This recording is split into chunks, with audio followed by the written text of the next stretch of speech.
بسم اللہ الرحمن الرحیم۔ السلام علیکم ناظرین، آج کا ہمارا لیسن مفعول کی اقسام کے بارے میں ہے۔ ہم نے یہ جانا ہے کہ ایک جملے کی کنسٹرکشن میں ایک فاعل ہوتا ہے، ایک فعل ہوتا ہے اور ایک مفعول ہوتا ہے۔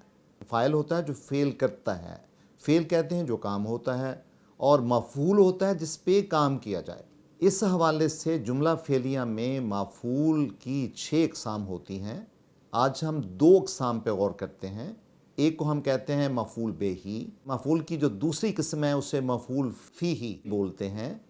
مفعول بہی ایسا منصوب اسم ہے جس پر فعل واقع ہوتا ہے، یعنی جس اسم پر فاعل کے کام کا اثر پڑے اسے مفعول بہی کہتے ہیں۔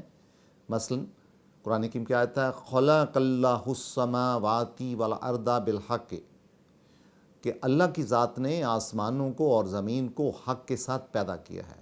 تو یہاں پہ غور کریں، خلا کا کیا ہے؟ بلو میں دیا ہوا ہے، یہ فعل ہے۔ اللہ ریڈ میں ہے، سرخ رنگ میں ہے، یہ فاعل ہے۔ اور گرین کلر میں السماوات والارض گرین کلر میں ہے جو کہ مفعول بہی ہے۔ ایک بات یاد رکھنے والی ہے کہ بعض افعال کے 2 مفعول بھی ہوتے ہیں۔ ناظرین، کچھ فعل ایسے ہیں جو کہ 2 مفعول بہی مانگتے ہیں، جس طرح علمہ، جعل، اتخذ، جیسے قرآن حکیم کی سورہ بقرہ کی آیت ہے وَإِذْ آتَيْنَا مُوسَى الْكِتَابَ وَالْفُرْقَانَ۔ تو آپ اس میں دیکھیں موسیٰ اور الکتاب یہ دونوں مفعول بہی ہیں۔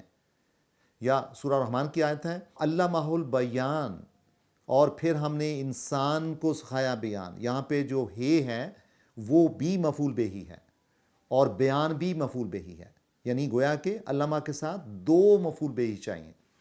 اسی طرح وَعَلَّمَ آدَمَ الْأَسْمَاءَ كُلَّهَا، تو یہاں پہ آدم بھی مفعول بہی ہے اور اسماء بھی مفعول بہی ہے۔ وَجَعَلْنَا السَّمَاءَ سَقْفًا مَحْفُوظًا، یعنی ہم نے بنا دیا آسمان کو ایک محفوظ چھت۔ اس میں پہلا جو مفعول ہے مفعول بہی وہ السماء ہے، یعنی آسمان ہے، اور جو دوسرا مفعول بہی ہے وہ سقفن ہے۔ اور ویسے سقفن محفوظن جو ہے وہ موصوف اور صفت ہے، جو کہ جس کو مرکب توصیفی کہتے ہیں، لیکن اس میں 2 ہی یعنی مفعول بہ ہوں گی، ایک السماء ہوگا اور دوسرا سقفن ہوگا۔ وَاتَّخَذَ اللَّهُ إِبْرَاهِيمَ خَلِيلًا، اور بنا لیا ہے اللہ نے خلیل کو اپنا دوست۔ جہاں پہ ابراہیمہ جو ہے یہ مفعول اول ہے، اور جو خلیلاً ہے یہ مفعول ثانی ہے۔ عالم نجعل الارض مہادا، کیا نہیں بنا دیا ہم نے زمین کو ایک فرش؟ تو یہاں پہ بھی الارض جو ہے وہ مفعول بہی ہے اول، اور مہادن ہے مفعول ثانی۔ تو ناظرین، مفعول کی جو دوسری قسم ہے اسے مفعول فیہی بولتے ہیں۔ مفعول فیہی کو ظرف بھی بولتے ہیں۔ یہ ایسا اسم جو فعل کا وقت یا جگہ بتائے، اس میں ظرف کہلاتا ہے۔ اور مفعول فیہی کے طور پہ آنے والے اسم اس میں ظرف کہلاتے ہیں۔ مثال کے طور پہ ہم کہتے ہیں لیلاً رات کا وقت، نہاراً دن کا وقت، عشاءً عشاء کا وقت، صباحاً صبح کا وقت، ابداً ہمیشہ کو بولتے ہیں۔ اسی طرح مساءً شام کا وقت، صبح کے وقت کو بولتے ہیں بکرتاً، اور شام کو اصیلاً بھی بولتے ہیں، اور دہن بولتے ہیں، یعنی جو صبح روشنی جب چڑھتی ہے، دن چڑھتا ہے۔ اسی طرح غدن بولتے ہیں جو آنے والا کل ہوتا ہے۔ تو ناظرین دیکھیں، یہ سارے الفاظ جو ہیں ان میں کیا ہمیں اندازہ ہو رہا ہے؟ وقت کا اندازہ ہو رہا ہے۔ لہٰذا ایسے اسم جو وقت کا اندازہ بتائیں ان کو ہم کہتے ہیں اس میں ظرف زمان۔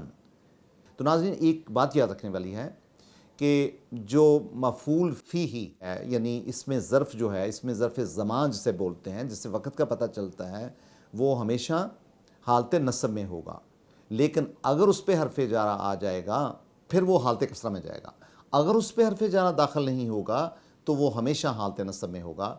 مثلا سورہ نوح میں ہے، تو حضرت نوح نے کہا رب، اے میرے رب، انی دعوت قومی لیلا و نہارا، کہ میں نے اپنی قوم کو رات کو اور دن کے وقت پکارا۔ غور کریں، لیلاً و نہارا دونوں اس میں ظرف ہیں۔ تو ناظرین، اس کی جو دوسری قسم ہے اس میں ظرف کی، مفعول فیہی کی، وہ اس کو بولتے ہیں ظرف مکان۔ ایسے اسم جو بتاتے ہیں کہ فعل کس جگہ پہ ہو، ظرف مکان کیا ہوتا ہے؟ ایسے اسم ہوتے ہیں جو کہ فعل کو ہیلپ کرتے ہیں یا فعل کی جگہ بتاتے ہیں، ان کو ہم ظرف مقام بولتے ہیں۔ مثال کے طور پر ہم کہتے ہیں فوقا اوپر، تحتا نیچے، اماما سامنے، خلفا وراء پیچھے، اندا لدن پاس ہونا، معا کو بھی بولتے ہیں جو ساتھ چیز ہو۔ پھر ہم کہتے ہیں دونا یعنی اس کے علاوہ، بائینا درمیان کو بولتے ہیں، اور یمیناً دائیں ہاتھ کو کہتے ہیں، شمالاً بائیں ہاتھ کو کہتے ہیں، اسی طرح شرقاً مشرق، غرباً مغرب۔ لیکن آپ ایک بات نوٹ کریں کہ یہ جتنے بھی الفاظ ہیں ان کے آخری حرف پہ کیا ہے؟ حالت نصب ہے، یعنی فتح لگی ہوئی ہے، وہ کہ تنوین کے ساتھ ہے لیکن فتح ہے۔ اور ایک بات ناظرین یاد کرنے والی ہے کہ جب ہم قرآن حکیم پڑھتے ہیں تو ہم پڑھتے ہیں ہاؤنا، اس کا مطلب ہوتا ہے یہاں، یا ہنالکا اس کا مطلب ہوتا ہے وہاں، سما وہ بھی ایک جگہ یا اس وقت کی کیفیت کو ظاہر کرتا ہے۔ دراصل یہ اس میں اشارہ ہیں لیکن ظرف کے معنی میں بھی استعمال ہوتے ہیں۔ مثلا سورہ یوسف میں ہے ترکنا یوسف اندا متاعنا، کہ ہم نے یعنی ان کے بھائیوں نے اپنے والد حضرت یعقوب علیہ السلام کو کہا کہ ہم نے اپنے بھائی کو سامان کے پاس چھوڑا تھا۔ اندا متاعنا پہ غور کرنے والا ہے، یوسف وہ بھی اس وقت اس میں مفعول کے طور پہ آیا۔ اچھا ایک بات ناظرین اور یاد کرنے والی ہے، وہ قرآن حکیم میں بڑی نکتے کی بات ہے کہ قبل ہم کہتے ہیں پہلے کو، بعدہ ہم کہتے ہیں بعد کو۔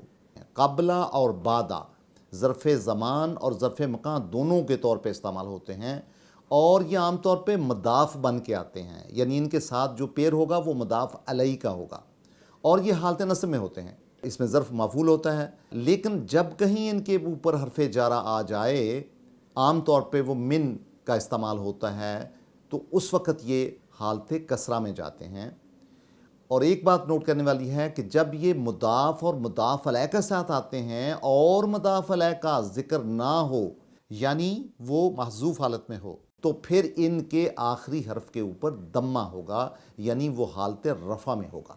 یہ بات سمجھنے والی ہے، کیونکہ ہمیشہ جو من یعنی پریپوزیشنز یا حرف جارہ آتے ہیں وہ عام طور پہ اسم کی آخری حرف کے اوپر جو اعراب ہوتی ہے اس کو کسرہ میں بدلتے ہیں، لیکن بعض کا آپ قرآن حکیم پڑھیں گے تو آپ کو حرف جارہ کے ساتھ جیسے من قبلو، حالانکہ من قبل ہونا چاہیے تھا اصولاً، لیکن من قبلو نظر آئے گا، تو اس کی کیا ریزن ہوتی ہے؟ اس کی ریزن یہی ہوتی ہے کہ قبل جو ہے وہ مضاف بن کے آیا ہوتا ہے، لیکن اس وقت اس کا مضاف علیہ اس کے ساتھ نہیں ہوتا، تو اس وقت اس کا جو حرف جارہ ہے اس کا کچھ بھی نہیں بگاڑ سکتا، وہ حالت رفع میں ہی رہے گا۔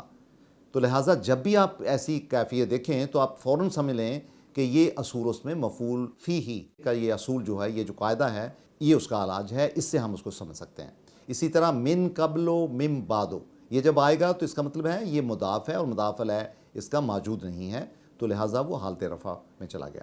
تو ناظرین آج کا ہمارا ہوم ورک یہ ہوگا کہ مفعول کیا ہوتا ہے، جملہ فعلیہ میں جو مفعول بہ ہی ہے اور مفعول فیہ، ان کی تعریف کیا ہوگی، اور ان کی مثالیں قرآن حکیم سے آپ نکال سکتے ہیں اور ان کی آپ پریکٹس کر سکتے ہیں، تاکہ ہمیں پتہ چلے کہ مفعول بہ ہی کے کیا آداب ہیں، اور مفعول فیہ جس کو ظرف مکان اور ظرف زمان بھی بولتے ہیں، ان کی کیا پروٹوکول ہے۔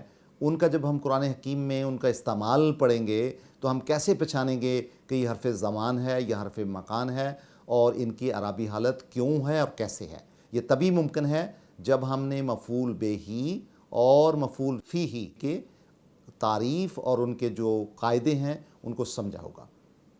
Thank you very much.